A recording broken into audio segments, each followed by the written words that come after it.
Just how were Capitol Police set up to fail on January 6th? Well, Blaze News investigative journalist Steve Baker detailed this in his recent piece for theblaze.com, and he joins us now to discuss it. So, Steve, you've done so much work on this. What's the latest findings for you here with this January 6th case?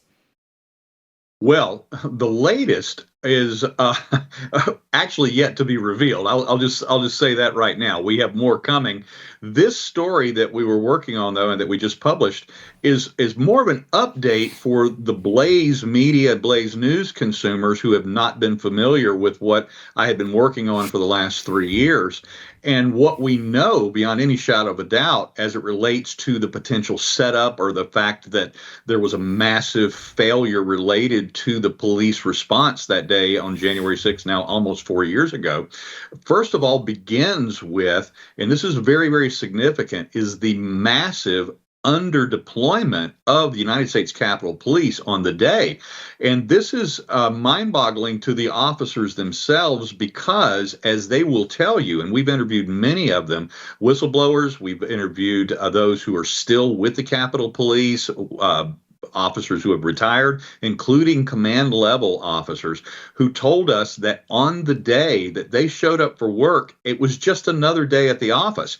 And that's despite the fact that the Capitol Police leadership, specifically the Assistant Police Chief Yogananda Pittman, had issued and signed off on 6 permits for protest on the Capitol property that day, meaning that on a day like that, according to every officer that we've ever talked to with the Capitol Police, is that meant that it was an all boots on the ground day. But it was during the COVID lockdowns, and they had somewhere between 700 and 800 of their uniformed officers on what they called administrative leave that day. They did not bring them in for this special event, which they could have done.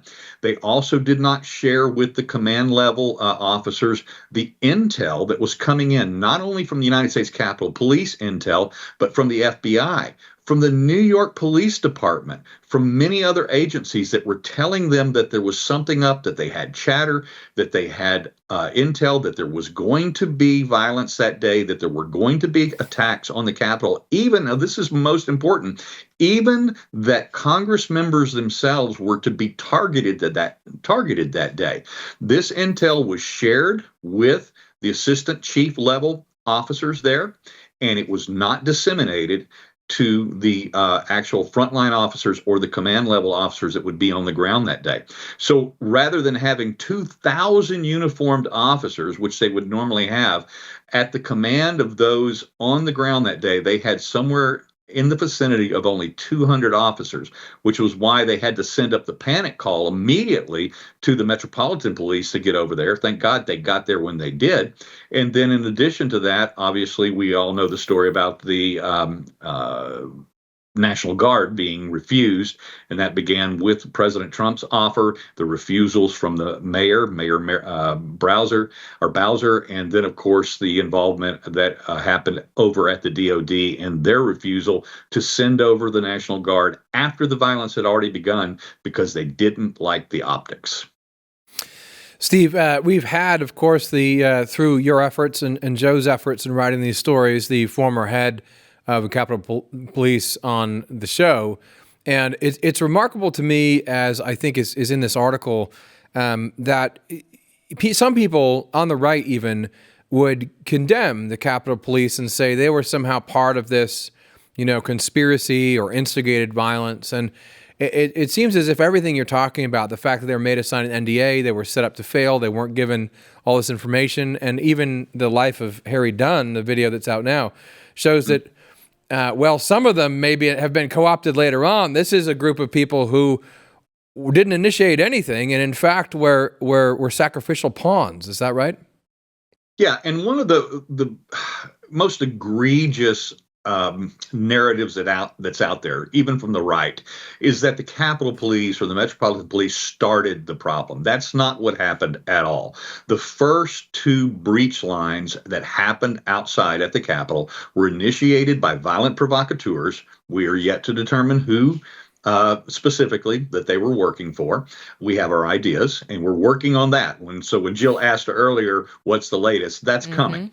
But what we know is that these guys were left flat-footed without any information. They didn't have headgear. They didn't have body armor. They didn't have anything that they needed when this massive crowd started moving over, and then the provocateurs breached the first barricade. The second barricade started attacking the third barricade, and then things started happening.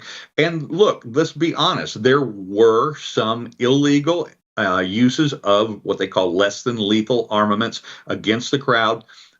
Absolutely were used outside of their training, in violation of their training, in response to what was happening. There was panic there. I saw the panic with my own eyes. I was there at 1:19 p.m. on the West Front battle line. The first thing I recorded was injuries. I got up in the Capitol Police officers' faces with my camera, and I recorded the panic. And that's when I first began to realize that these guys were caught flat-footed. Now, that doesn't excuse the leadership that withheld this information. That does not in any way exonerate the leadership who not only withheld this intelligence, but did not hold briefings that morning, as we demonstrated in A Day in the Life of Harry Dunn Part 1, that in fact the normal morning roll call briefings that they would have, they didn't even hold them that day. And we have Capitol Police officers even testifying in the various January 6 trials to that effect, that they showed up to work thinking it was just another normal day,